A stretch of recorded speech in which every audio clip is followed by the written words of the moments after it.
This morning we'll start with copyright issues. As you may be aware, ACTA has established a copyright committee last year, and we just started to work on the issues in October. And in addition to the copyright committee work, we have established the copyright sessions to present results and to present views in the future with various experts. So this is the general issue of our session today. To introduce the panel in short, we have a really interesting mixed panel. We have a representative of the music industry, we have a representative from academia, and we have a representative from the practitioner. As you may have seen in the conference brochure, there was a state unable from the European Commission announced as a speaker, but she couldn't make it due to traveling issues with she had to go somewhere with Mr. Oettinger. But we were very happy that they not step in on a very, very short notice, so thank you very much for that.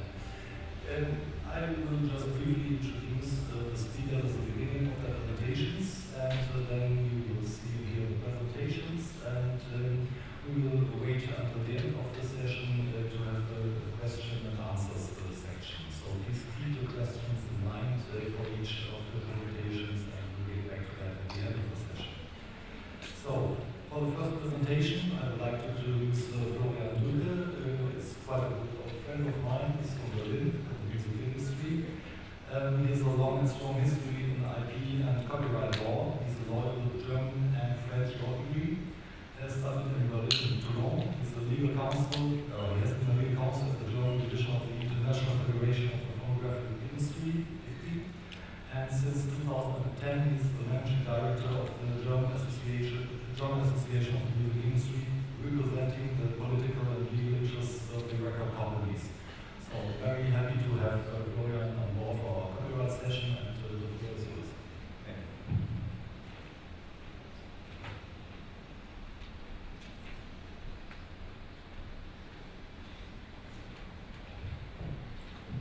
Good morning, everyone. Thank you for having me here.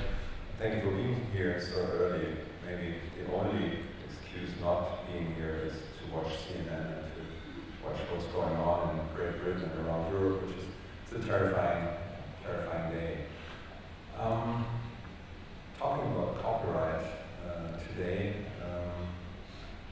is for me something which is quite normal, but going to the stretch to think about what can I bring to you guys who are more interested in CV liaisons to trademarks and to maybe work the way to learn from each other and also strategically work together is something I wanted to bring here. As you said, I'm representing the German record labels, so not the publishers. Germany is the biggest continental European market, right behind the UK this year, and we are seeing an exciting time over the last decade. I wanted to bring you first some insights on the German music industry, then giving you some background about the developments. Then I wanted to identify some joint interests I think we can then later on discuss. And I want to show you some examples for strategic approaches which we already lived in Germany at least, but also at European level with associations around the world or companies. If we talk about the music industry, every one of you is aware of the challenges, the fundamental challenges, the digitization and the disruption challenges we were facing as maybe one of the first industries. Sometimes the press publishers are saying they were first. I think we were first. From the very beginning, we were challenged by also the question of what we are doing, what is our reason why. We are investors. We are investors in creativity, we are investors in values, we are investors in brands, because artists and bands are also brands, if you want. They're personal brands, and they are highly, highly risky investments. After we saw what happened, it took a while from today, and not being in an executive position at the time, it's easier for me to say so. It took a while to accept that the internet is not going away in the 90s. And it took a while to strategically position the industry in this very complex environment. But from the early 2000s, in Germany from 2004, we took strong legal actions against internet piracy, which is pretty much known, which was in Germany a huge issue because we massively filed individual infringers, first with criminal law, then civil law, which was from the communication side a huge issue, but which was at this moment in time without alternative, because we were talking about peer-to-peer systems and we did not have one identifiable platform or quote-unquote enemy. We see that in Germany, piracy has declined, and if we say piracy has declined, we also have to admit that we see the massive growth in internet connections and in broadband connections and in bandwidth. So declining environment for piracy is a double success if you see that the connection went up and exploded. I want to show you a picture of the German market too, and I hope you can see, to explain to you a little bit what we saw. And I call this Mount Music. This is the German Mount Music, and you see that in the middle there is a CD. So you see the big success of the CD, and you see the abrupt meltdown. It might be that the pound today goes a little bit like this, and we are seeing here Napster. I'm not saying that this is a direct effect to Napster, but this is Napster. And here is private copying. So we see what happened here, and we see the diversification strategy with downloads and streaming over here. So this is the reality in our German market. And this is how the German music market looks in the year 2015. First time for 15 years, we saw growth of 4.6%, but, which might be a surprise for some of you, the yellow part is a physical product. So we are still having almost 70% physical product in Germany. So in a time where we are talking practically only about streaming and diversification in the music consumption, we have to respect as a German industry that 70% almost of the consumers still want physical product, which is also for us not only a question with regards to distribution of content, it's also a question with regards to protecting content, because we have to be very well aware that the physical product has a high value, so counterfeiting still has a high value in Germany. You see the dark red slide, this is download a la carte, and the lighter red is streaming, so they're pretty much half and half in the 1/3. You can then see that from the year 2003 on, we developed legal offers. So we are having now around 50 legal offers with around 40 million songs. And I said it took a while, yes, but this is the reality for quite some time now. So when I started at IFK Germany, which was 2005, the world looked a little different. So for the consumers, there was this quote-unquote excuse to not behave legit, but these times are over. When we're talking about joint interests, then I think for all of us, it's the main interest is to develop a sustainable digital market, because we see and we live it. We see the transformation of the goods market, the hard goods market, into a fully digital market. And by defining this, we have to make a better legal market, which is on one side, depending on the frameworks, on the other side, depending on legal offers for consumers. And one thing which is especially true to not, we're all lawyers, but which is true always for law, you have to explain it to the people, but for the copyright discussion, and maybe we can discuss this later on also here on the panel, it's quite a stretch to build legal offers and explain them to the consumer as well. I come to this point later, because it's not only about explaining the legal offer, it's also explaining what they can do and what they can't do, and this has been a challenge over the last years. Some examples. Anna Hero would be a wonderful person to talk about the first thing, but unfortunately she didn't make it. This is the follow the money strategy, which is around in the EU for quite some time. It's focusing on platforms, and basically it's meant to dry out the money flows of illegal platforms.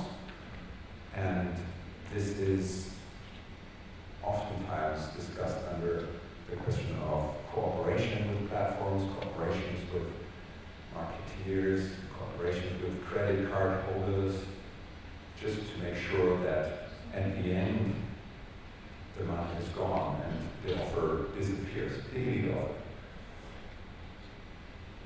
This has been a strategy in Germany for quite some time, and personally I was the first, being a legal officer at the time, to write letters to brand holders in Germany.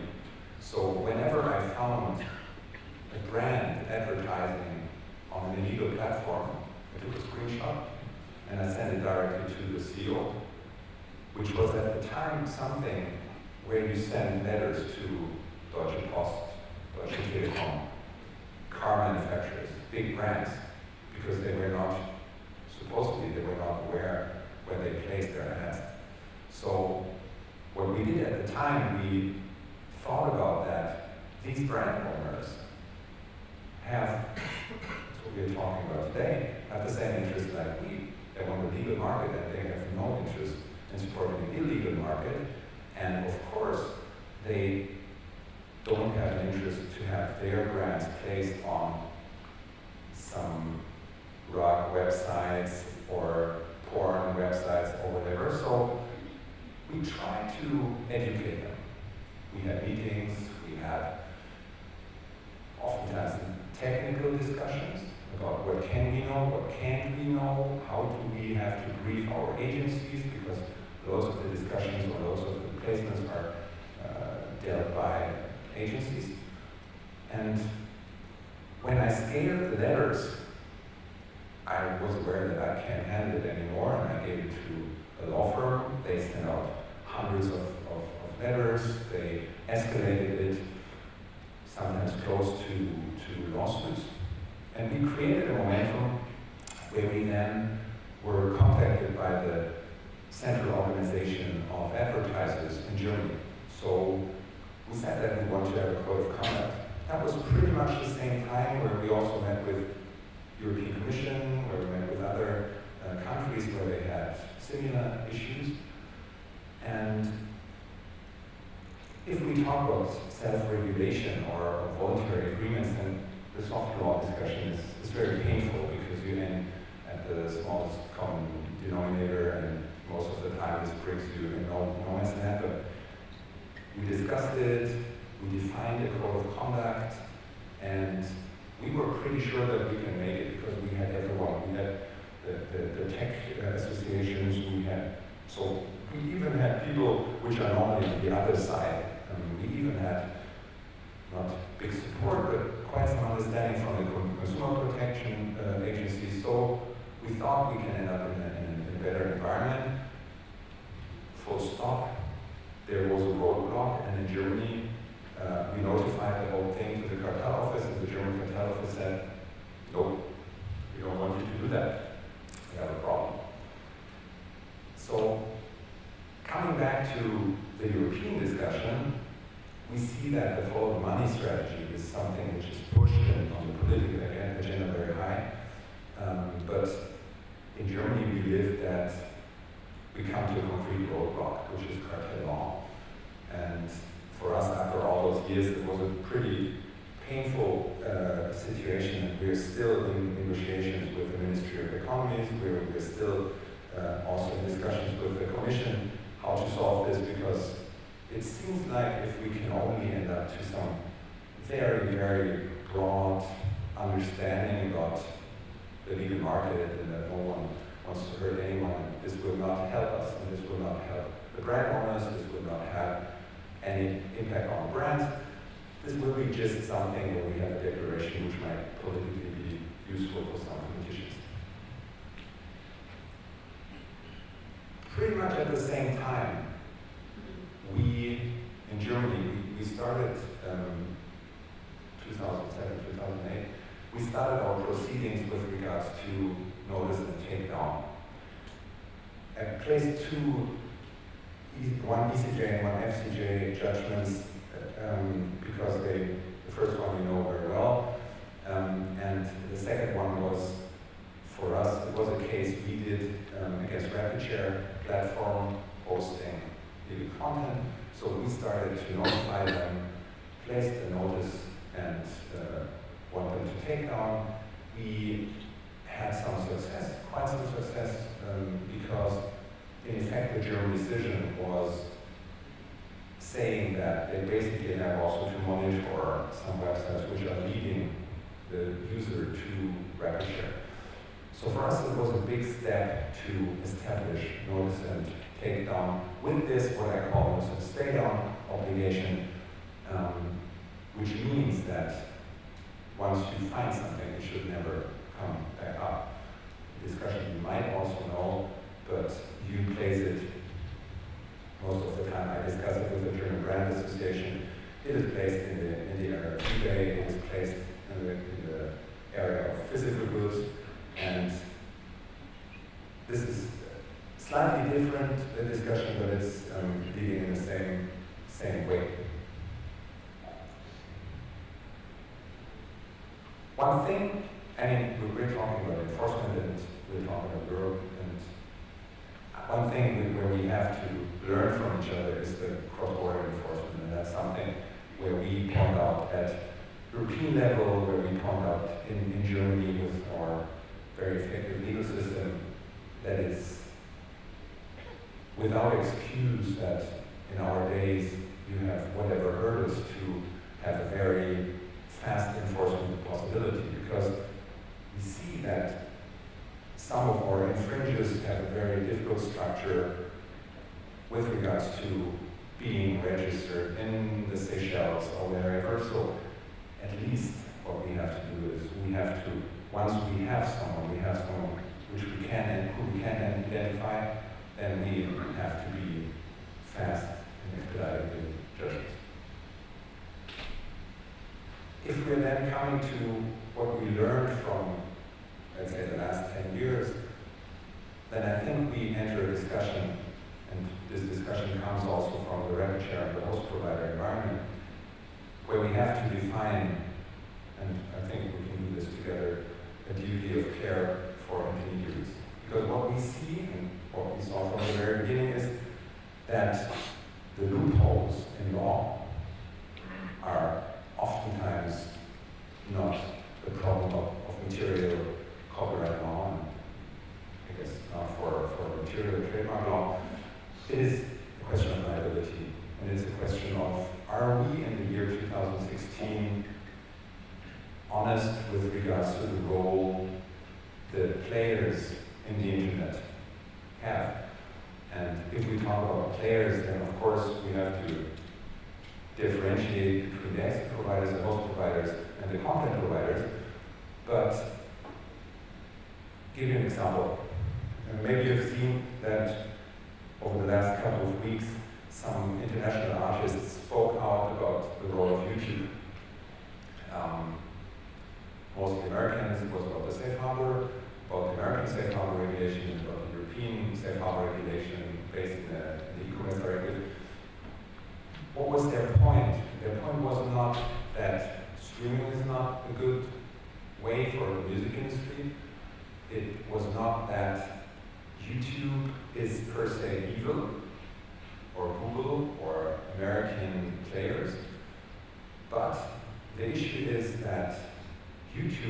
up to today is treated like a host provider, which is like referring to a technical neutral position, situation. No court in Germany so far obliged them to get a license because they're basically saying, we're a digital playground, the only thing we offer is a place to play for our consumers. If consumers upload, we don't know anything, and that's why we're not liable or when we should not get licenses. So what we're saying is, this perception, this regulation around it has run out of time because we see that all the digital players are now, or not all, but those digital players are really involved in marketing, in branding, in using every single bit of data they have from the consumers. So they're very well aware, and they're placing their services around music. They're showing music as their core aspect for users to use it. If you download the app, the first thing you see is, oh, I can use music. So when we're talking about duty of care, it has two sides of the coin.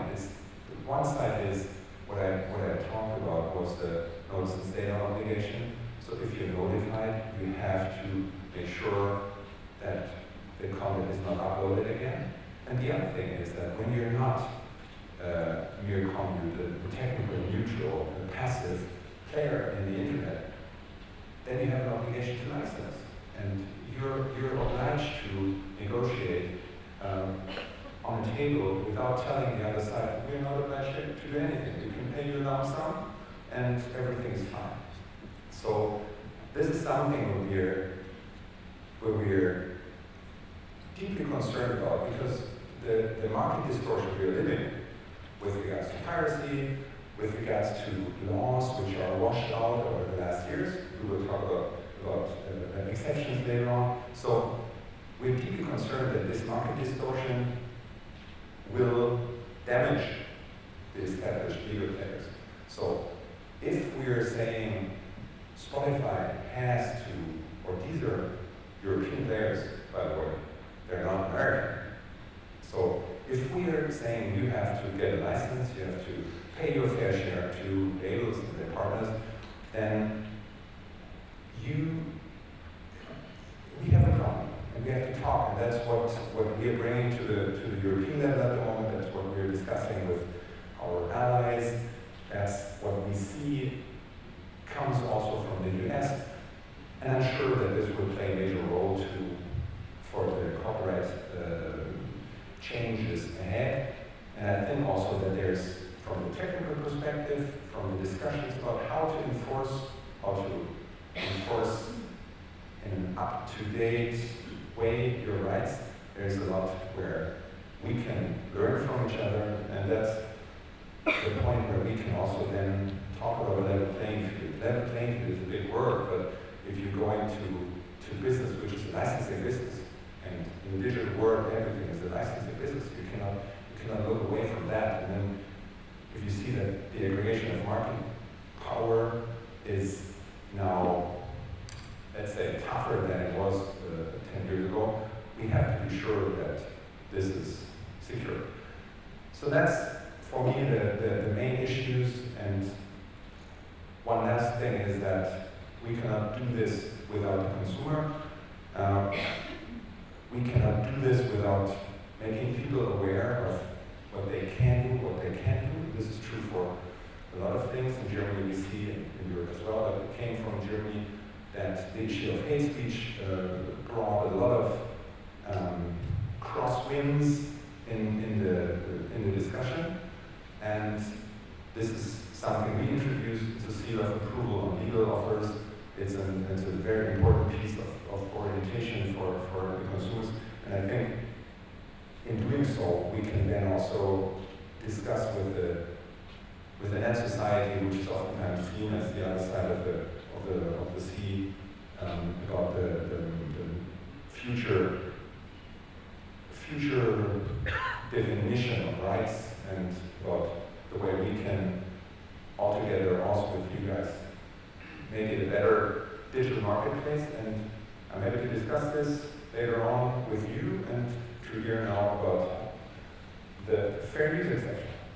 Thank you very much.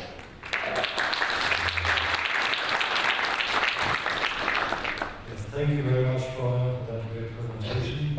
Really interesting to see how the other entertainment copyright-related industries will work on that issue. If they have learned from the experience of the music industry, and if they will follow the money strategy as well. So I would like to introduce our next speaker. It's Professor Niklas Bruhn. Thank you very much for attending our conference and being available as a speaker.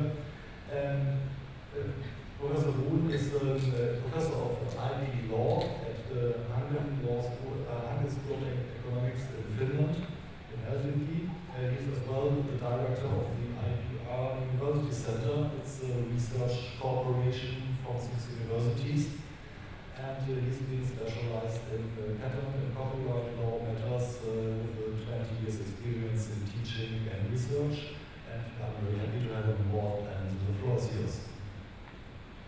Thank you, and thank to the organizer for inviting me, and good morning, ladies and gentlemen. I must admit I was a little bit surprised when I got the request and invitation to speak at the ECTA conference, not so much for being invited to speak, but for being invited to speak on copyright issues and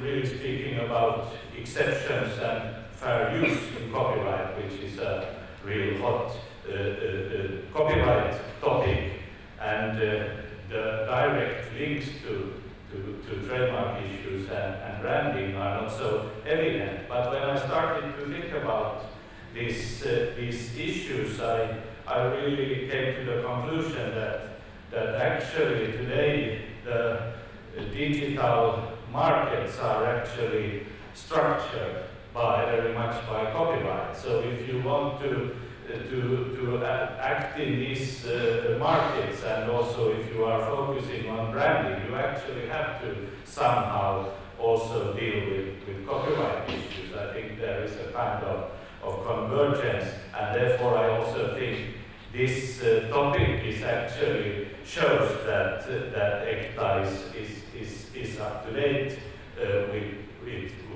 with its discussions, and I really congratulate the organization for having established a special committee on copyright issues.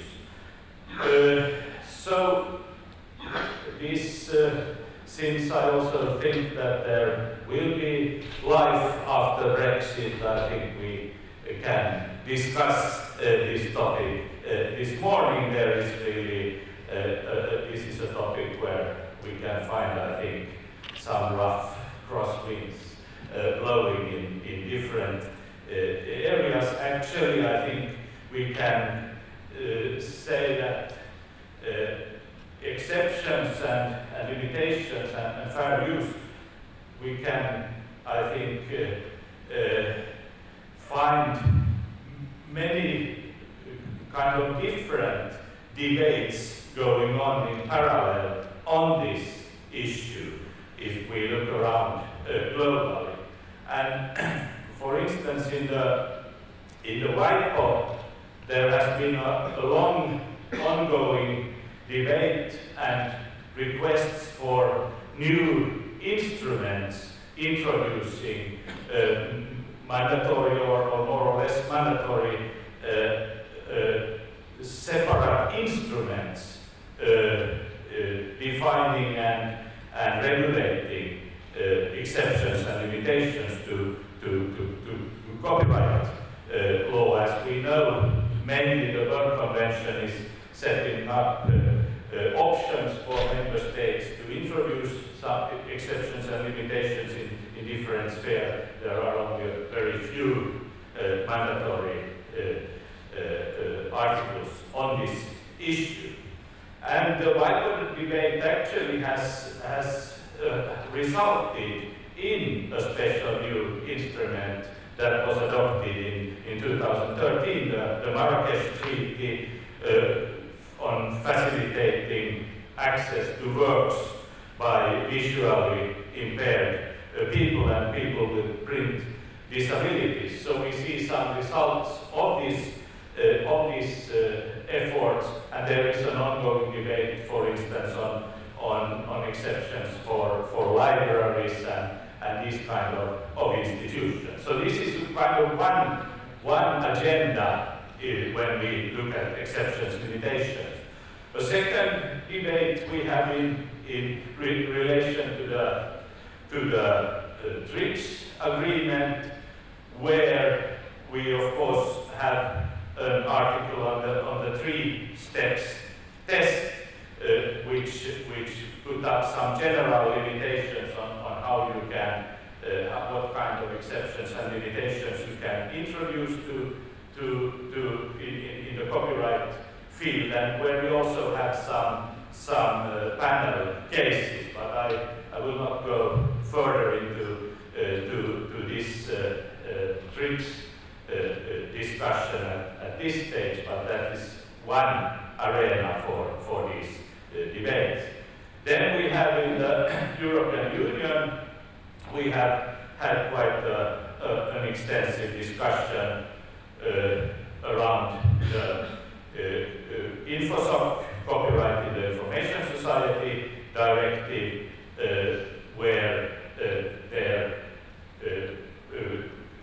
was some rules introduced in the directive, the kind of European tradition was respected in the sense that we have clear, well-defined options for exceptions and limitations, but these are very a long list, but they are very, very specifically defined. There are different clauses for different purposes, and member states can choose to use these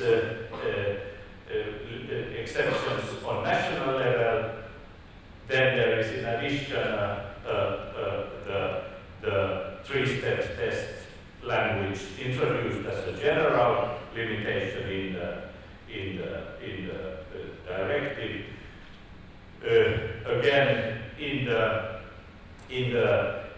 US debate, the 4th debate, which is ongoing, is of course the US debate, which is where we have some court cases, which I will come back to, where the question is very much about how to define what is what they call transformative use in the US.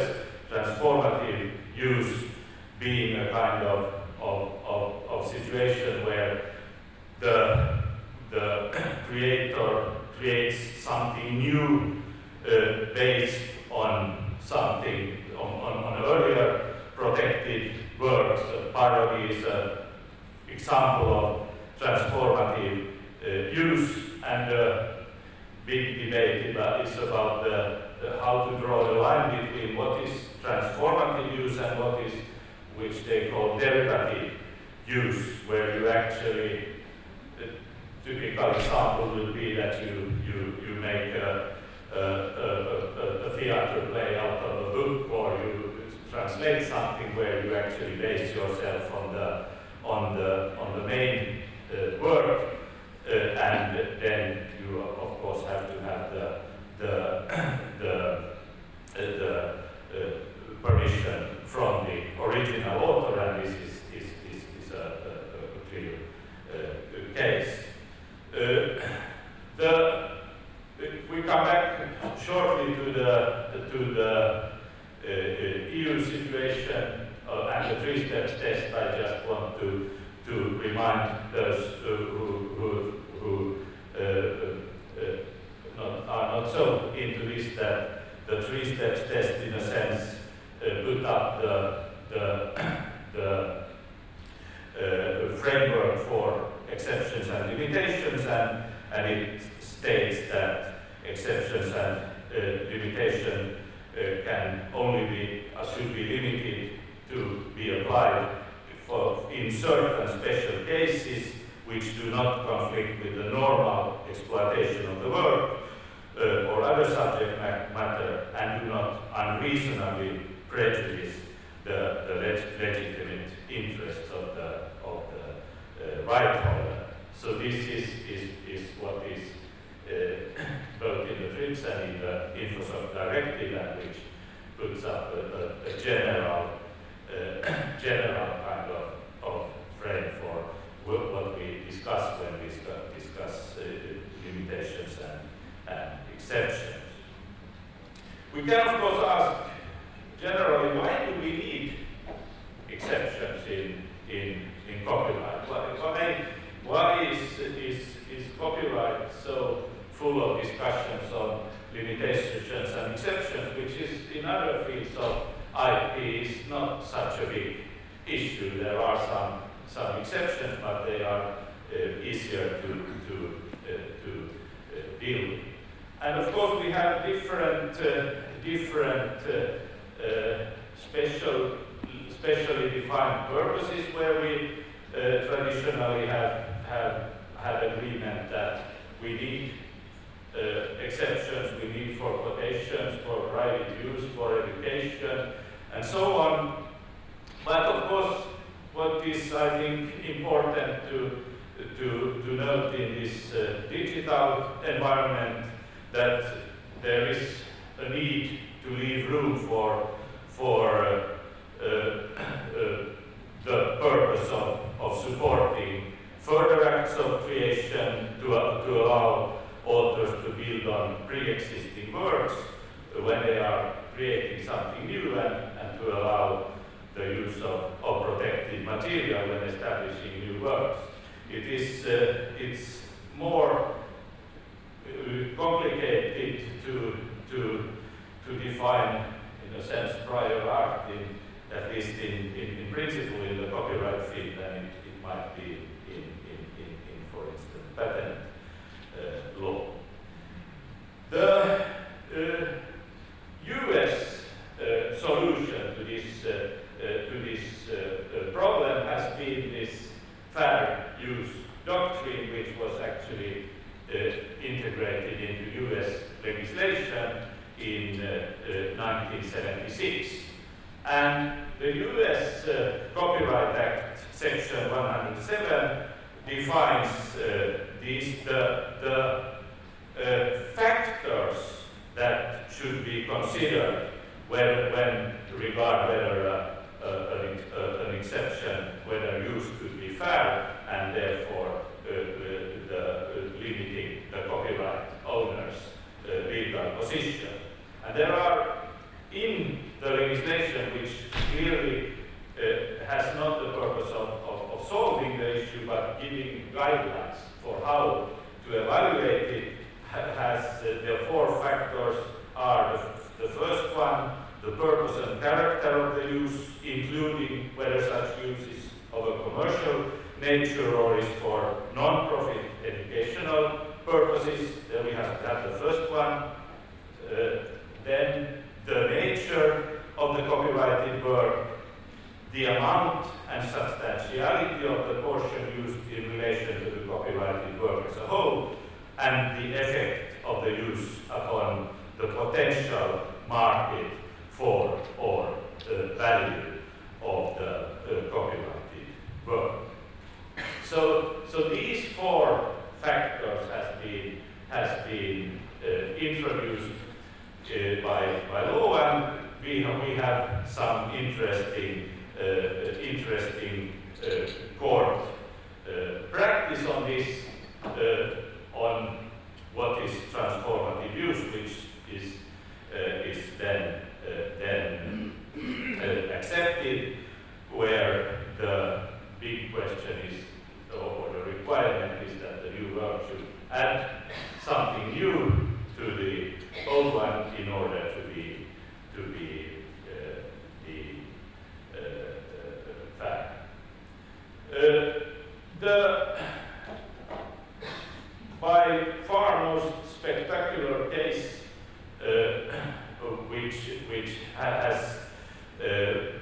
where the fair use has been discussed lately is of course the Author Guild versus Google case, a case that now in last autumn was finally decided by the US Second Circuit Appeal Court, and where the US Supreme Court decided not to hear the case, so the US Second Circuit decision is final. And the case, as most of you know, was about these scanning of books, which Google had done. They had scanned, I think actually, in the case, I think it was about 10 million books, but today I think it's something like 20 million already. From major libraries, and the question was whether making copies of 20 million books actually could be seen as fair use. And of course the argument from the side of Google was that they actually, when it came to those protected books, they did not allow users to read the books. What they actually allowed was search functions, data mining and data search, where you could search for different terms and you could get some snippets from the text, but you couldn't read the whole book, and there were also some kind of special blacklisting procedures in place that every 10th page you couldn't get hold of, and so on. And for that reason, Google argued that this was fair use. And the appeal court, when it came so far, discussed this and actually agreed on the fact that this was a transformative purpose. It's quite an interesting judgment. If you read it, there is a discussion in relation to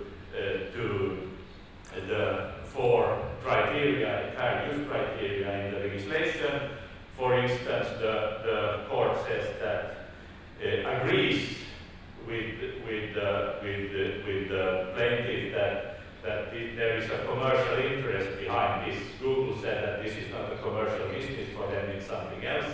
But the court agreed that this should be seen as part of Google's search business, and it's clear there are commercial interests involved. But they said that fair use, it's not decisive. This commercial aspect that transformative use can also, you can do it for business interests if it's real transformative use, in the sense that you use these books for other purposes than reading, which is the traditional kind of purpose. So actually there was the end result was that it was fair use. It was no infringement, and it was not infringement of any. There are derivative rights of the rights holders, and the court did not address this in the light of the 3-step test, which of course shows that the US courts focus on US law and not always so much on international treaties. Another ongoing process which is very interesting to follow is actually also where the defense is also fair use, and where actually the court now has stated that the remaining question is actually whether Google's use of Oracle's copyrighted Java application programming interface, whether that could be fair use. The background here is that the Java programming environment originally was developed by the Sun Microsystems and then was sold to Oracle, and it enables software developers to write programs that can run on different types of computer hardware. And after Google acquired Android in 2005 as part of a plan to develop a smartphone platform, Google decided to use this Java as the programming environment for Android. And at that stage, Google and Sun could not reach any agreement on licenses, and therefore Google wrote its own implementation and source code in relation to this Java programming, but Oracle argues that there are still, I think, 3% of the coding is identical to the Sun implementation, and here the question is whether this can be regarded as fair use, and this process is ongoing. If we compare these cases to Europe, in Europe we can see that the Court of Justice of the European Union has had quite a strict approach to the question of what is protected by copyright.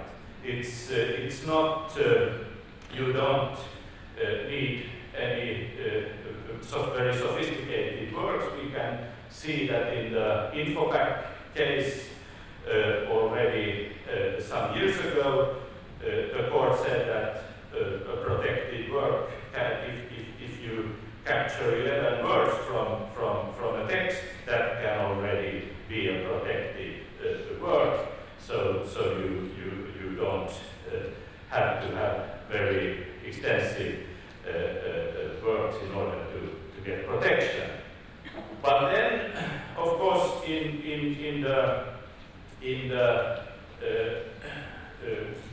practice of the European Court of Justice, we have some cases where a similar situation, perhaps as the Oracle situation, where the directive on legal protection of computer programs has been interpreted clearly in a way that the functionality of a computer program and the programming language is not protected by copyright when this directive is interpreted. So here, in a sense, we don't have to go into the discussion of whether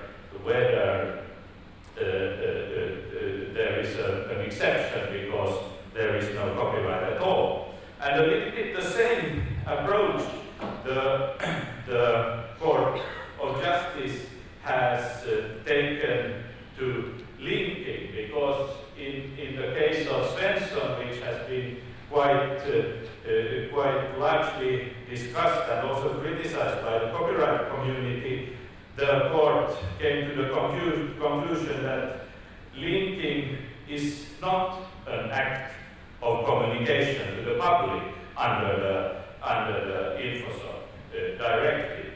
And this is again a way of avoiding discussion on limitations and exceptions because we go out of copyright altogether. And I think this really shows the European dilemma, and this is actually my point, which I want to make in this lecture, that we have a European dilemma in the sense that we have a strict and close list of exceptions and limitations in the InfoSoc Directive, which limits the European scene. But in the digital world, I think there is need for more flexibility, for more openness when we discuss these limitations, and we can have whatever view on the US court cases, but still I think the approach that you evaluate different factors is quite sensible. And I think that this lack of flexibility in combination with the pragmatism that we have in the Court of Justice of the European Union might result in some problematic redefinitions of core copyright concepts, because the court clearly tries to get out of copyright altogether in this new area in order to avoid this debate on fair use. And therefore my suggestion and my recommendation would be that we really need to add a kind of fair use clause to the InfoSoc Directive in order to be able to discuss these issues as exceptions and limitations, and not to go outside of copyright altogether. Thank you.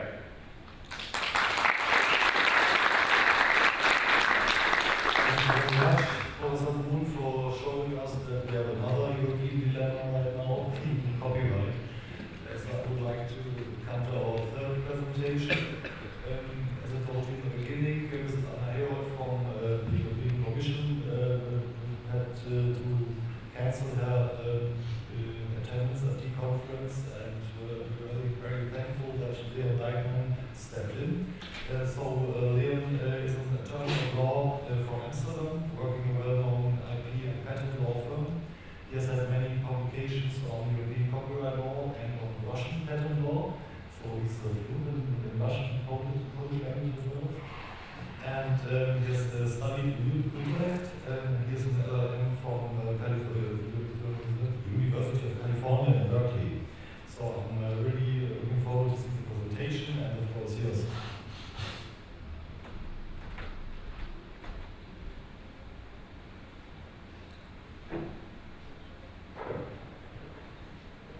Thank you very much, Christian, for this very flattering introduction. This presentation, Copyright and the Internet of Things, I presented this a while ago, earlier this year, at an ACTA workshop about the Internet of Things. And they asked me to give the presentation again this year, and I was very happy to oblige. So thank you for being here and attending this session. And I think that the Internet of Things and copyright is, in fact, a very interesting topic to be thinking about now as IP lawyers. Interestingly, yesterday during the opening speech, Mr. Peter Müller, the chairman, already touched upon this. He said the Internet of Things is one of the big challenges facing us right now, and I agree. I think the most important reason for this is that you have this fundamental game changer, this increasing importance of code. And so code, of course, are the controls, the instructions to machines that allow them to run. It is software, and it is proprietary. And this is a very important aspect of it, I would say. And here is what a well-known professor at the Harvard Law School has to say about it. His name is Lawrence Lessig. Control. Not necessarily control by government, and not necessarily control to some evil fascist end. But the invisible hand of cyberspace is constructing an architecture that will perfect control and make highly efficient regulation possible. And so this was written in 2006, when he was writing about the architecture and the infrastructure of the internet, but I think it is also what we are seeing in the Internet of Things environment. But I imagine that some of you might be thinking, Internet of Things, what is this exactly? So I propose we take a step back and explain this concept to you very briefly. And at the ECTA workshop I just mentioned, there was a professor from Aalto University, and he explains very clearly. So I took the liberty to copy some of his slides with courtesy to him.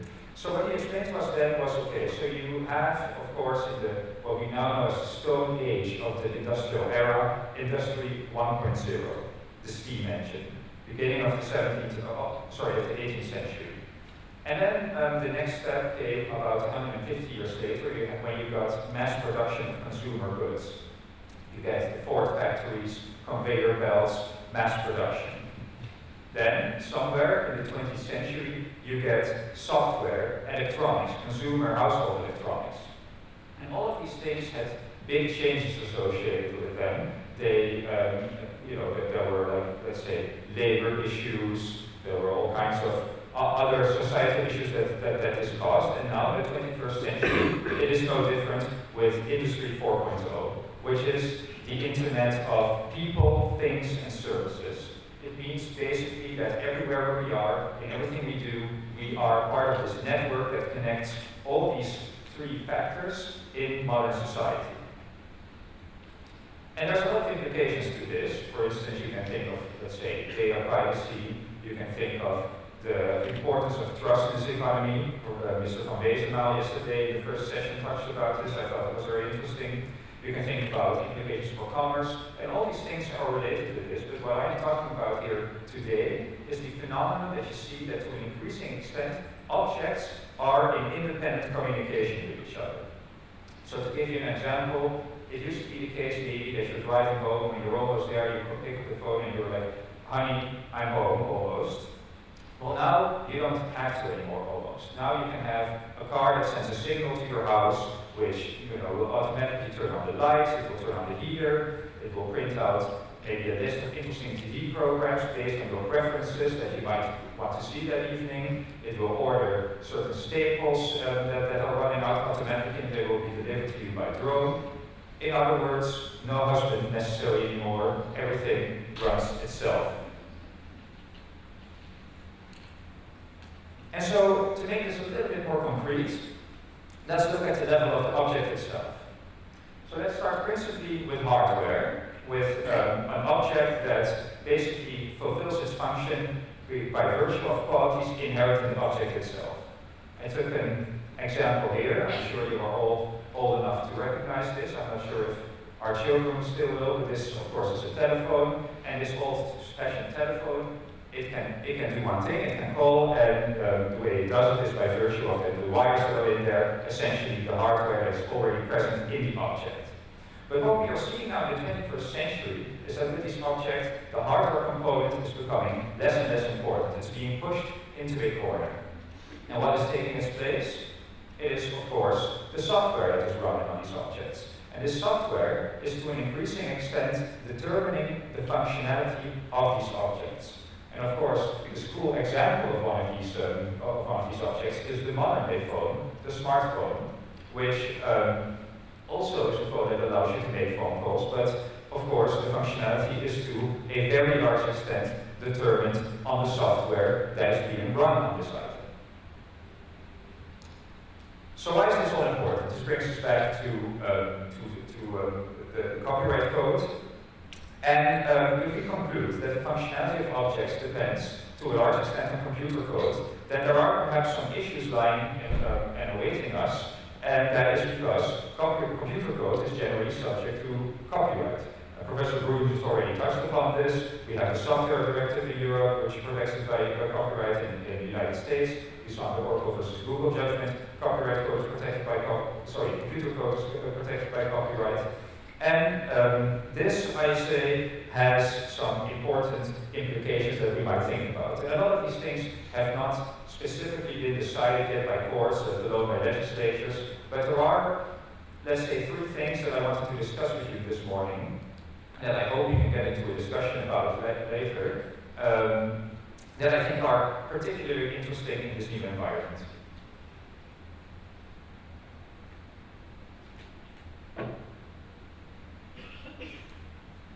And the first thing I think is very interesting in this context is the increased ability for manufacturers of these smart objects to control their aftermarkets. So how does it work? As we saw, smart objects contain copyrighted software. But the thing with software is, it's not like something you buy in a store, let's say, maybe a handbag. Because I'm sure you're all aware of this, but many people here, I'm quite sure, use Microsoft Word for everyday applications. And yet I'm very certain that nobody here in the audience actually owns Microsoft Word, because Microsoft Word is owned by Microsoft, of course. And this makes perfect sense, because if they were to transfer the ownership of Microsoft Word to you when you buy it in the store, then of course they couldn't sell it to anybody else. So the way this works in practice is that the software is licensed to the buyer of the project. And as we all know, because we draft them regularly for our clients, licenses can contain various provisions and various restrictions on the use that a person may have of the licensed material. And so I took for you what I think is like the epitome of smart objects as an example. Google Glasses.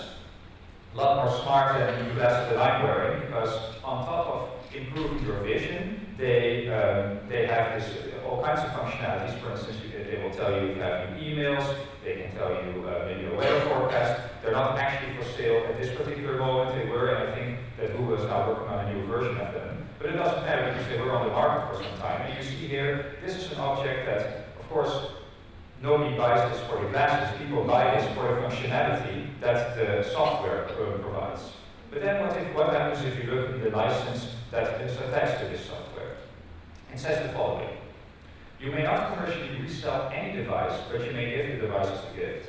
And these terms apply to any gift recipient. And this, I maintain, is a pretty strong way to control the aftermarket of these glasses for Google. Because think about it.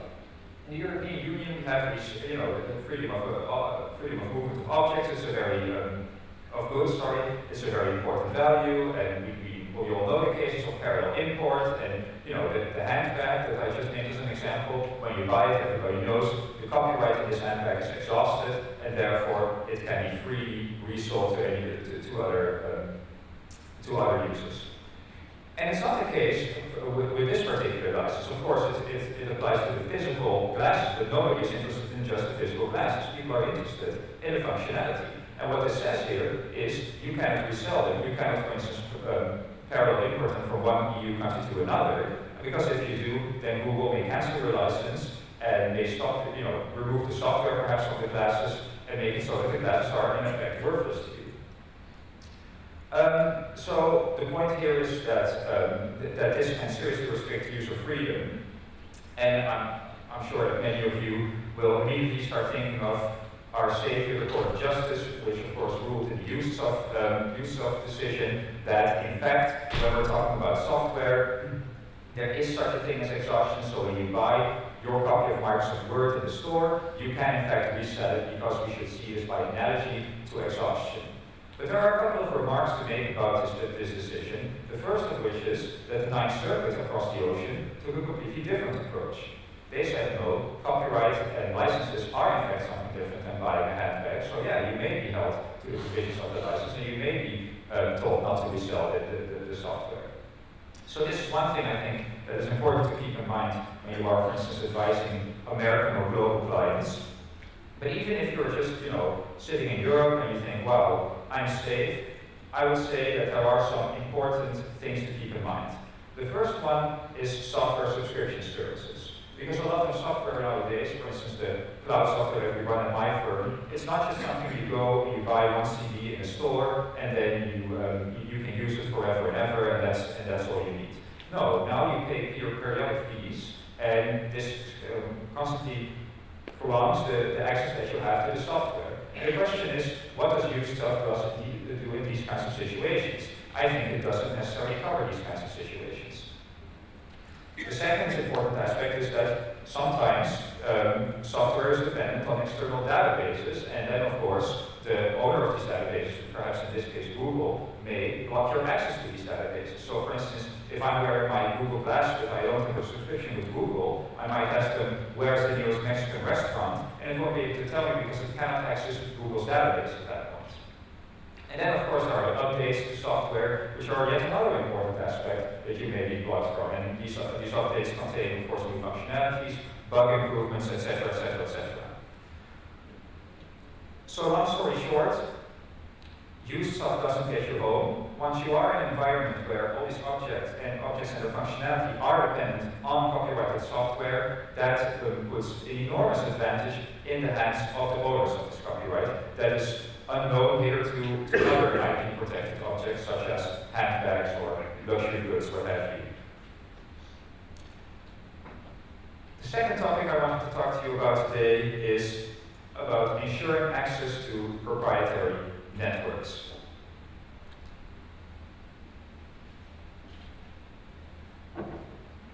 So we were just talking about your house where all these objects communicate to each other and set up this digital environment where everything works automatically.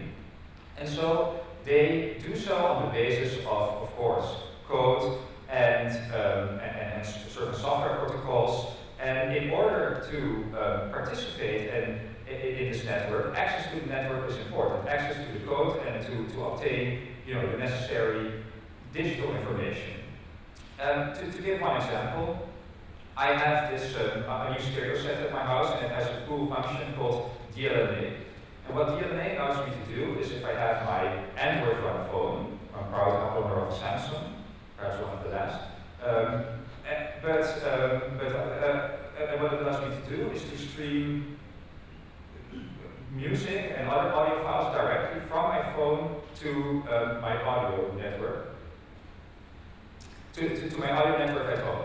And this is a great functionality, and Apple users may recognize this as AirPlay, which is a protocol that Apple developed, and that allows your iPhone to communicate with your other Apple equipment, etc., etc.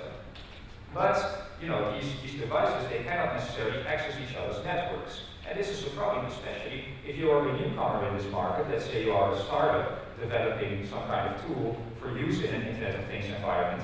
Access to these networks is crucial, and if the code that is required for your object to access the network is proprietary, then you may have a problem. And so this was actually one of the few Internet of Things issues that was already decided by a European court. Again, we have here the court of first instance in the well-known Microsoft versus Commission decision, which was not actually about copyright, but it was about trade secrets and other proprietary information. But it was more or less the same thing. It was about Windows NT and about somebody wanting to develop some kind of application that could allow the network, that could interact with network services. Microsoft wouldn't allow the developer access to this information that was required. So what happened? The court of first instance, and before the commission said, well, Microsoft, you are in a dominant market, you have a dominant market position, and you are distorting competition by not allowing people to compete with you, so you must grant access to these protocols. So in the end, it was solved by competition law, but I think that this is not entirely satisfactory. To begin with, as of this morning, if you're in England, you probably don't have much use of these judgments anymore. And secondly, if you are a small startup, it's also a very tough hurdle to take. Because first of all, this is the essential facilities doctrine that comes within the doctrine of the dominant market position. So it only applies where the person holding the access and holding the proprietary code has the dominant market position. And this is not always the case. With Microsoft, it is clear, but in more competitive markets where there are more players, it may be difficult to even find a player that has dominance. And then, even if there is a player that has dominance, this requires very time-consuming and expensive litigation, because as all of you who have had some experience with competition law know, this requires economic analyses, and this is a very burdensome litigation, especially, again, if we're talking about startups or smaller companies who may not have these resources and may not even know beforehand whether their product is going to be successful. And so I think here, and this nicely with the presentation of Professor Broom. I think that some exceptions here are desirable, and I think an analogy with friend licensing in this context is useful because, of course, as we know, in patent law you have certain standards, and people who want to join these standards are obligated to get a license, to receive a license from the patentees. And I think we might decide to do something similar in copyright law. You have, for instance, to just name an example, an institution named Intellectual Property Rights Internet Task Force, the Internet Engineering Task Force, sorry about that. And this is basically a group, more or less like ECTA, where you have professionals and industry stakeholders, academics coming together, thinking about the future of the internet and developing protocols for the internet to work. For instance, the TCP/IP protocol was developed by them, and this is the protocol that allows your computer to access other computers over the internet. And they have a friend-like memorandum which says that if you contribute knowledge to our standards and to the standards that we endorse, then you are under an obligation, if it is proprietary information, to give out licenses to other people who wish to use this information, so as to ensure openness and access to everybody on the internet. And yet another solution may be the way that was taken in the Oracle versus Google case that Professor Broom just talked about, where again you had the same issue, and the court ruled, okay, maybe this is copyright protected, but this is fair use if you want to use certain basic elements of the Java language to make it possible for other people to develop apps for Android. So there are, I think, many reasonable solutions to be thought of, but we're not there yet, and I wonder how in practice in the European Union this will play out. And now for a third issue I wanted to discuss with you this morning. It's kind of my favorite one. Smart objects as authors of works. So if we are living in this environment where these where these objects are basically creating networks together and are in communication with each other, it is not so unthinkable to imagine a situation where an object may at some point, if it is so smart, create a copyrightable work. And the question then arises, who, if anybody, would own the copyright in such a work? And to address this issue, I want to take another side step to a place very far away, which is where this beautiful macaque lives. Her name is Naruto. She may be familiar to some of you, because she became very famous one day. Because what happened, you had a wildlife photographer named David Slater. He went to New Zealand and he was trying to make a documentary and a photo shoot of the wildlife there, and he saw this beautiful black monkey. So he's setting up his camera in order to make a picture of her, but then she grabs the camera and she takes a selfie. Here you see the result. And of course, it's a very funny story. So what happens is this instantly went viral. You know, it went on IP blogs, it was on Twitter. Everybody was like, "Wow, this monkey's taking a selfie. How funny!"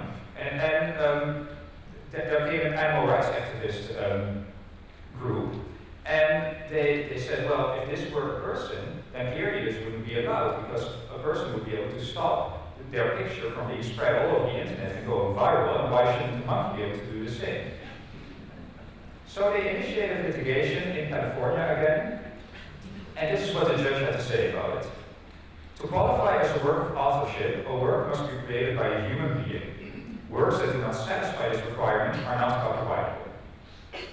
So this means tough luck for Naruto, because Naruto is not a human being, and therefore the selfie that she made is not copyrightable because there is no question of authorship. And this means that the picture is rights-free.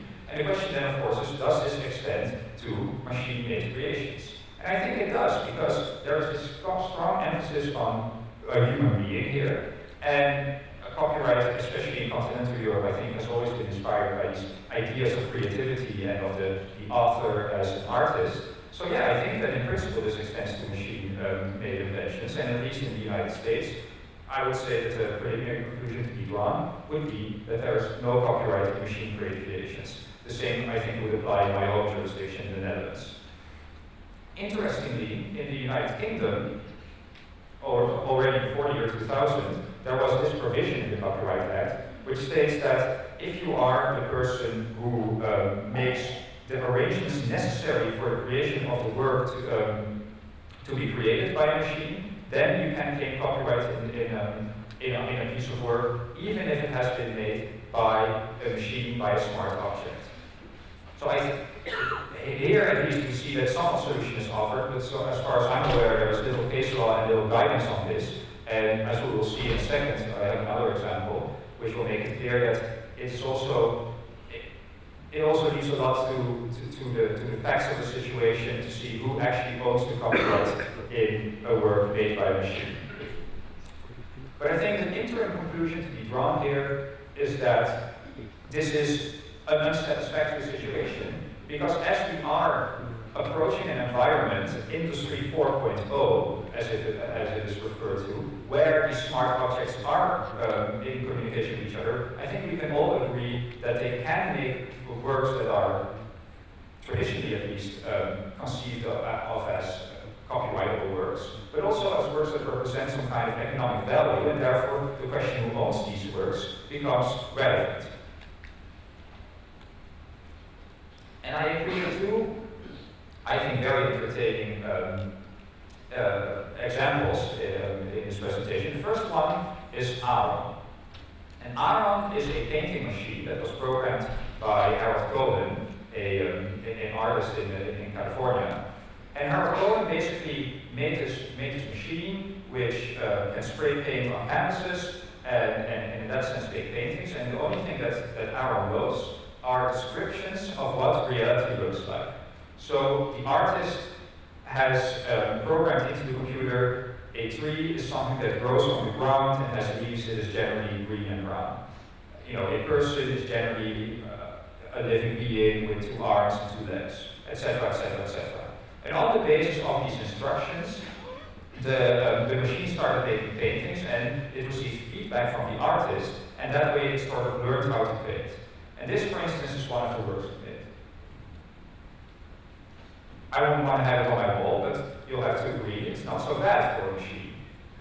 And mind you, these works are being sold for thousands of dollars, so it's not as if it's just some kind of like small thing. There is actually some interest in this in the market.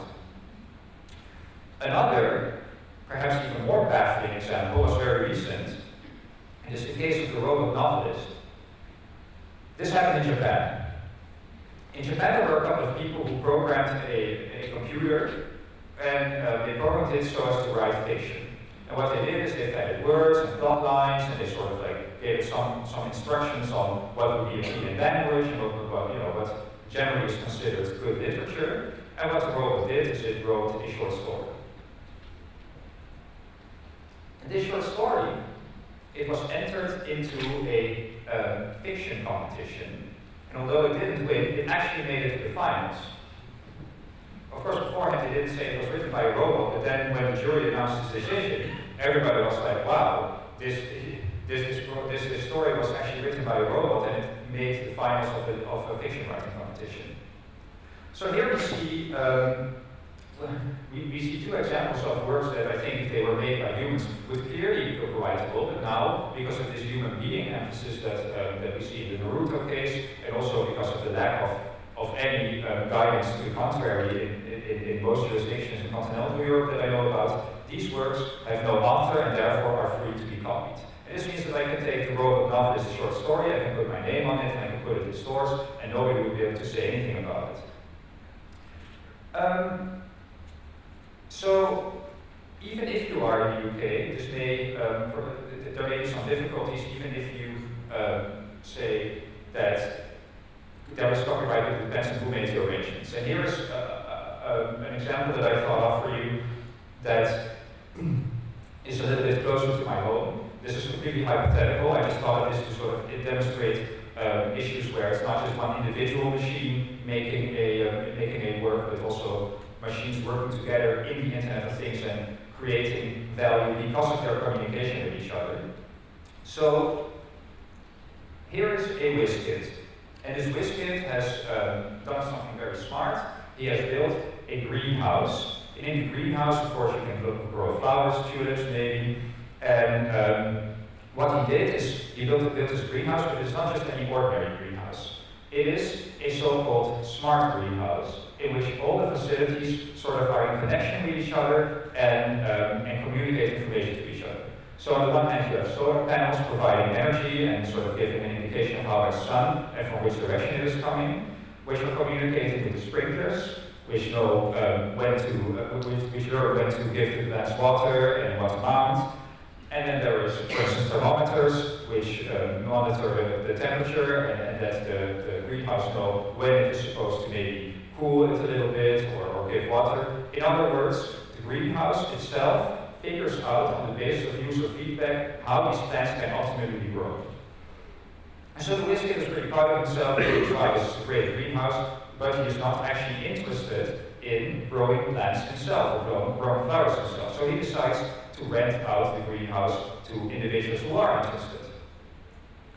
Enter this farmer. And the farmer is renting the greenhouse and thinks, wow, this is great, I want to make the step to the future, and I want to grow my tulips there. And lo and behold, tulips start growing and it becomes a very successful product. And the reason it becomes a successful product is because he is able to, with the help of the smart objects in the room, to develop the perfect routine for growing these flowers and for making exactly sure that they grow as they must. Of course, this is a very painstaking process. My girlfriend put some plants on the balcony, and it's always a challenge for me to even keep them alive, let alone let them grow very, very successfully. So again, we have here a situation where I think that these machines can add substantial value. But let's say the farmer, you can see, is already a little bit old. He decides to retire, and so he leaves the greenhouse, and a new player comes and wishes to rent the greenhouse. It's this young cat here, full of ambitions on the flower market, and he heard about this great greenhouse where everything grows automatically, and you have the perfect routine for growing these perfect flowers. What would be the situation if this cat now rents his greenhouse? Would he be entitled to use the data accumulated in the greenhouse to grow these perfect flowers? Is it copyright protected because it is an algorithm that has some data? And I think that if a human being were to write this algorithm, certainly it would be copyright protected. And if it is, then who owns the copyright? Would it be the WizKid who rents out the greenhouse? Would it be the old farmer who put in the effort and made all the necessary, put in all the feedback to the machines to ensure that the perfect algorithm was eventually created and that the flowers could be grown in this sense?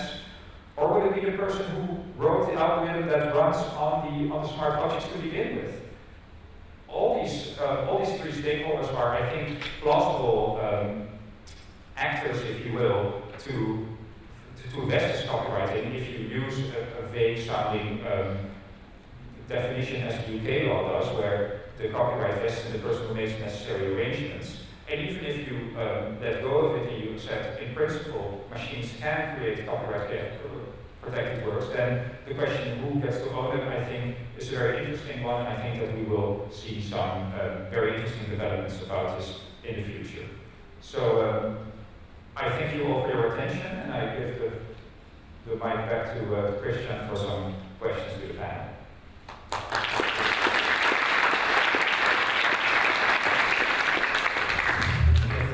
Thank you very much for that presentation. I really like it, the examples, especially with the monkey picture. I'll try to summarize the content of the three presentations, and then I would give that to the audience to ask questions or to give comments on the things which have been presented and should be discussed. So the first presentation from Florian Rücke, we learned about the problems of protection of copyrights in the digital world, the efforts of the music industry to create a sustainable market. He gave some examples for different approaches to the enforcement strategies and how the music industry learned from the experience and tried to change the strategy. And so we had a perspective from the music industry. We which is the first copyright-based industry which had to face the problems of the internet due to the rather small data to be downloaded. And now it's still going to be interesting to see what the gaming industry and the movie industry will learn from those experiences, because though the data volume has grown, it's quite easy to download big data now as well. In the second presentation, Professor Boon gave us an overview on the background of exceptions from copyright protection and giving some examples about the actual discussion about exceptions and limitations at WIPO, World Trade Organization, in the European Union and in the US. He gave us an example for the overview of the US fair use doctrine. He pointed out his opinion that for the future we will need more flexibility with regard to the exceptions of copyright, and he pointed out that the European Union has copyright 11 as well. The third presentation from Leon gave us some kind of, for me it's well into the future, that we are arriving in the 4.0 industry age, and which that the internet has changed our world completely, and that will affect copyright, that will affect the way how to use things, to use copyright and the need for software. So these were the three excellent presentations. Thank you very much again. And so I'm looking forward to the comments and questions from the audience. Please state your name and your country, and then feel free to address any of our panel speakers.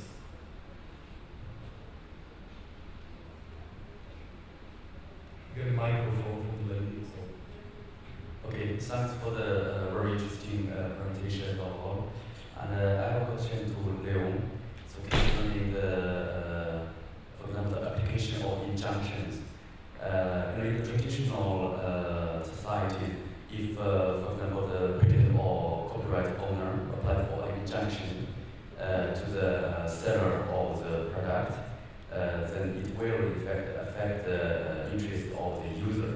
So the buyer of the product will no longer be able to use it. But in the service supply method, the business method as you have described, do you think that the injunction will be less used?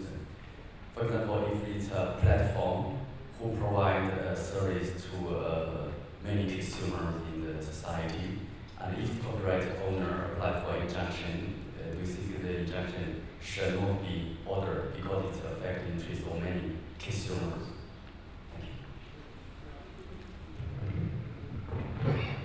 Thank you for your question.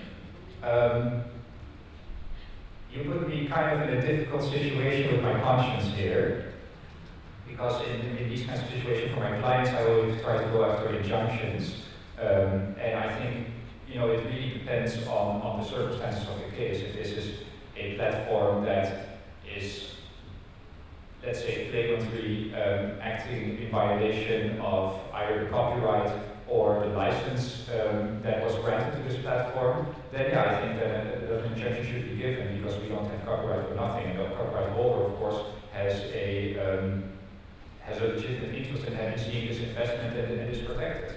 But I think more in general, I think we are seeing a trend towards giving injunctions a little bit less easily, especially in these kinds of situations. You see this trend already in the United States.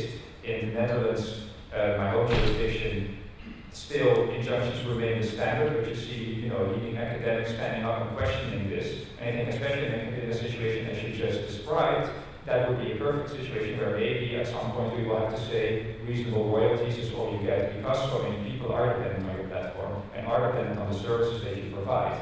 But I think at least in my jurisdiction, and maybe most of continental Europe, we are not quite there yet, and we still have injunctions even if it is a very popular platform. And I think that more often than not, that is a good thing. Does that answer your question? Yes, thank you. I want to jump in here because I think that's a very important question. And I think we saw that in Germany, that also because we were using the injunctions so heavily, we saw in the political environment some sort of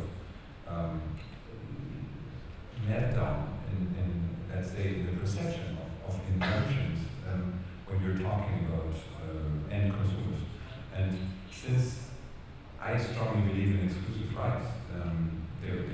is a very difficult discussion about when are we really with adequate remuneration, and I think we have to, from a legal standpoint, to have a more kind of an awareness issue combined with injunctions, which means that in the environment also with regards to the end consumer, it is more combined to an information and not heavily defining injunction first, and then which then might lead to a more informative environment also with regards to terms and conditions, because we were talking about terms and conditions for ages in the upcoming years.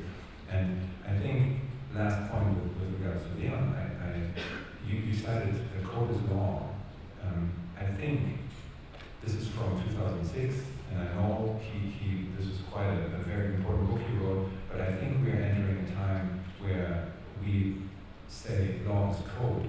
Law is code for society, and we have to redefine this. So I think when we go on with code is law, then we're totally lost, and we will not talk about participation in investment anymore. And if we are not turning this on the other side and say law is code for society, and we have to rethink that, especially in those days for Europe. I think that's the way ahead, and there we also have to talk about the interaction.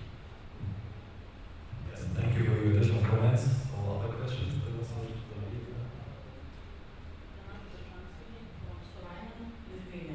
I wanted to ask Florian, in case these pirated platforms, servers are located not in EU, and service providers not are EU, what actions and injunctions will you take? I'm not talking about UK in this case.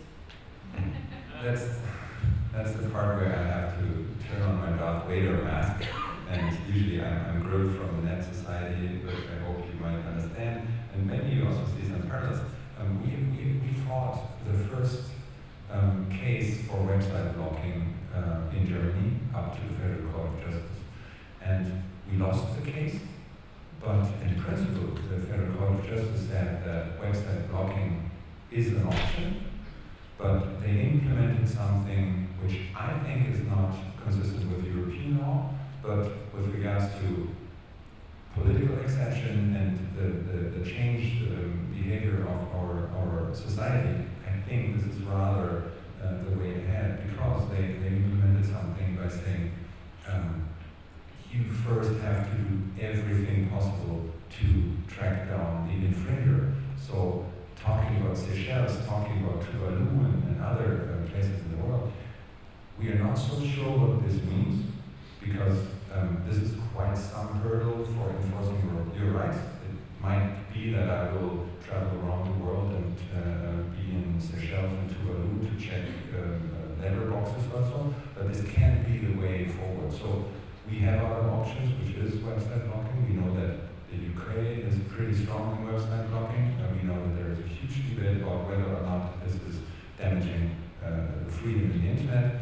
And we think that this is an important last resort step, and leading also to issues where you have to protect one brand from the other brand. There are quite famous issues in the brand discussion as well. Talk about that. So, Christian, can I ask one more question for Leon? Sure. Yeah, thanks. I wanted to know your ideas and whether you see any challenges in 3D printing in music industry, and maybe Florian can also add. Yeah, if I understand your question correctly, you're asking about changes that we might see with 3D printing, like in the music industry. Interesting question. I think that 3D printing has a lot of issues that are potentially interesting, but I also think that it is often and easily overstated what will be actually the consequences in a copyright environment. Because what we saw with the music industry is that it became very easy for consumers to make a near perfect copy of the original. You know, like if you download a song from Napster, let's say, and you put it on a CD, it's hardly distinguishable from if you buy a CD in the store. And I think we are a very long way away still, if we ever reach it, from a situation where this will happen to printed objects. because 3D printers right now they simply aren't as sophisticated yet, and I wonder if really home-grade 3D printers will ever become so sophisticated that you could make, let's say, a handbag with it that is actually comparable to the original. If you have, let's say, maybe a Chanel handbag or something like this, people say, oh wow, I can print it myself and it's going to be like a great copy, but I wonder whether this will actually be the case. I mean, people have had sewing machines for many, many years now, but it's not like people are actively making their clothes at home so as to infringe perhaps the copyright on protected designs or something like that in clothing. Just to name an example, to illustrate my point that I think it is, it will not happen as fast and as ubiquitously as it did in the music industry. I slightly disagree. And I tell you what, 3 years ago I wrote an article on Huffington Post about 3D printing in the music industry. So, funny enough, I got calls from people out of my industry and they were asking me, Florian, why are you writing about 3D printing? And I said, read the article. This is very important for other industries. So, yes, it's slower, but if you remember about music, there was a time when they were in Germany trying or tinkering around in the German market with the CD burner. So when you all remember the CD burner, maybe mid of the 90s, end of the 90s, cost something like 2,000, 3,000, 4,000 euro. So of course no one burned the CD.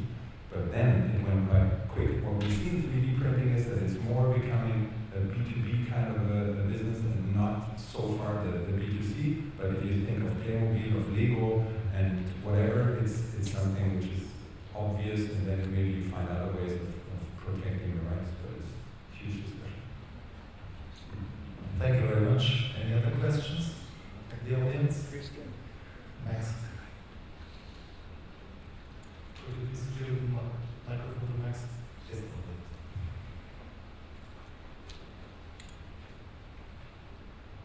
All right, thank you. Max Åkerblom from Finland. I have a question for Professor Brun. You are certainly aware of the British study according to which they declined the idea of having fair use introduced because they claim that all the American court practice is difficult to import in Europe. Do you have any comments on this?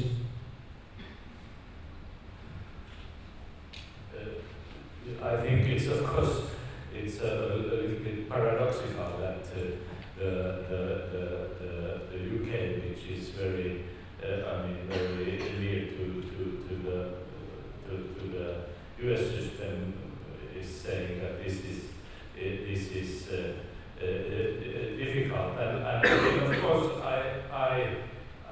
think you can say that there is, of course, a trade-off with this. If you have a fair use, the predictability of outcome of cases might be more of a problem. But I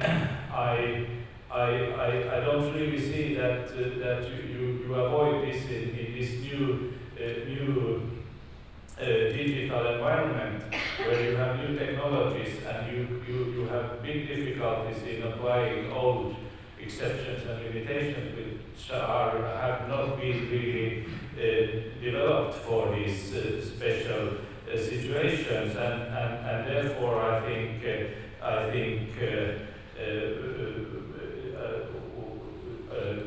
in a sense there is no real optimal solution, but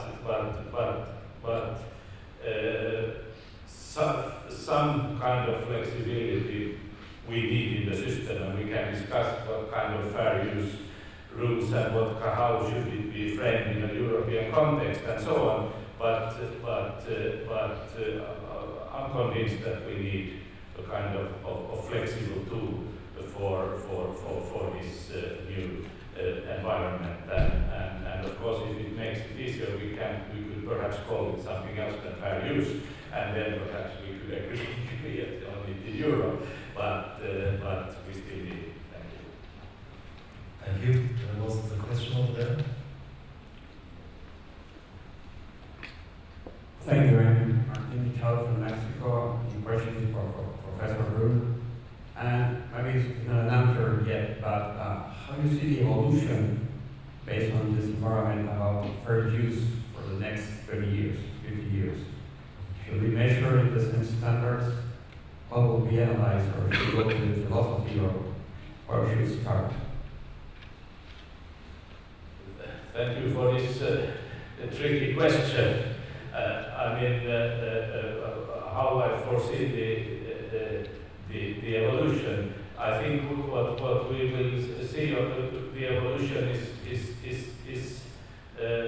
kind of same way as evolution in the legal system takes place. It's a dialogue between lawmakers, between practitioners, courts, and so on. And at some stage, there is agreement that some solutions are needed. And I think we are now going into this development where we start to see that some solutions are needed. And of course, I think if you look at the academic writings in copyright, I think already there are quite a bunch of experts who say that we need something.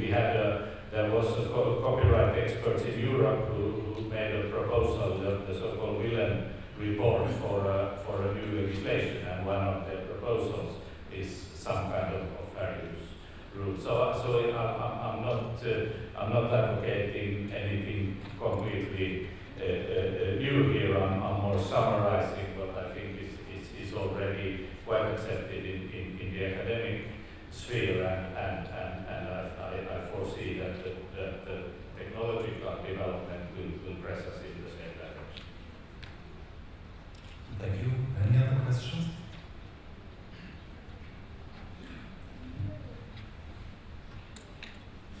Thank you. Still Stefan from China. I have a question for you about the digital care. In Germany or in Europe, according to you, what kind of digital care have been recognized by the court or nutrition? And also, do you think there are two categories of digital care? One is defined related to the possibility of the ISP to notice the illegal act, and the second category is not related to the possibility of the noticing of illegal act, but it concerns certain preventive measures that should have been taken. It's a difficult one. In Germany, we have seen quite some development with regards to the secondary liability, what we call Stillhaftung. So, if you want, the Stillhaftung for us in the strategic cases was kind of a Swiss Army knife with which you can use in every circumstance to develop some kind of liability intermediaries as well. But still, the discussion about whether or not you are obliged to really intervene as intermediary, host provider, access provider, or content provider is slightly graduated, also with regards to whether or not this is technically feasible, and also with regards to the money involved.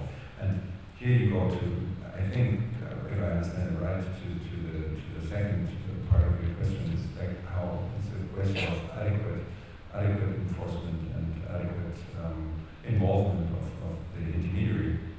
And I think you have to find a holistic system in which you have escalated enforcement ways. What I mean is that you can inform people without directly sending a cease and desist letter and making them pay thousands of dollars or euros.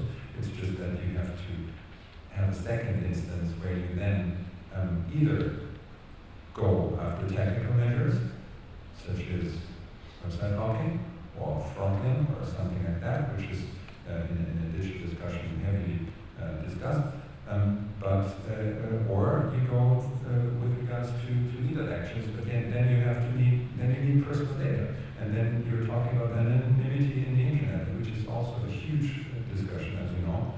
And that's a discussion we're seeing in Germany. We see that the freedom of the internet has become a buzzword, and with regards to enforcing exclusive rights, other issues are more in the forefront. And when we talk about fair use, in my view, fair use is an interesting approach, but a lot of people are only talking about fair use because it sounds fair. But it's wrong.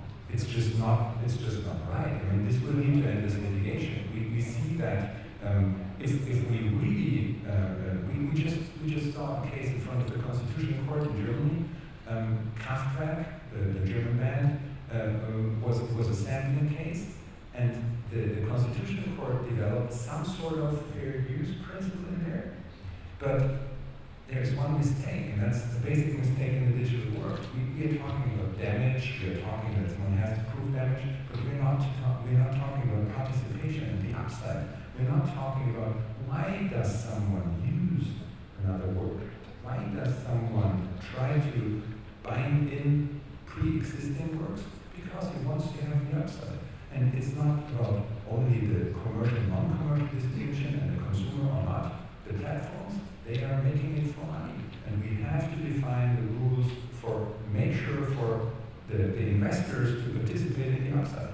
And the more you look for fair use exceptions, then the more startups, maybe old economy, maybe are looking exactly for these frameworks to not pay licenses to anyone. And I will be the first saying that I have a fair use exception, a private copying exception, to have my Ray-Ban, my second or third Ray-Ban copied for private use on the beach, because I'm scared that it's going to be washed out. So this is not just a music issue, and I think that this is part of the distortion we see in the digital market. Thank you very much. One last question allowed. So anyone? Last word.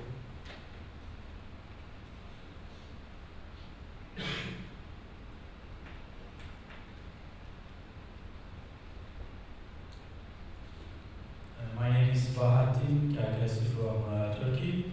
Actually, I have a very quick comment on fair use. In my, I absolutely agree with German perspectives.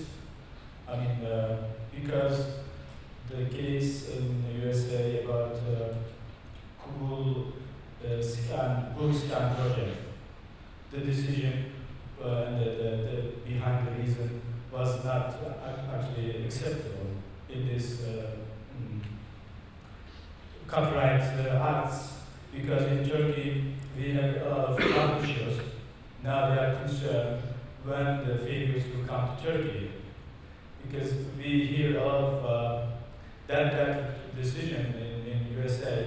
It's something will change all the law in what we practice right now, because now if one paragraph is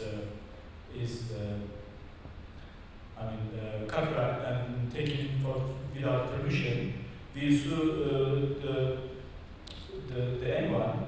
But when we talk about fair use, not only one paragraph, maybe a few pages will be taken away without any permission. So I think it's not fair. I absolutely agree with the German colleague, and we are waiting what will happen in Europe. We follow very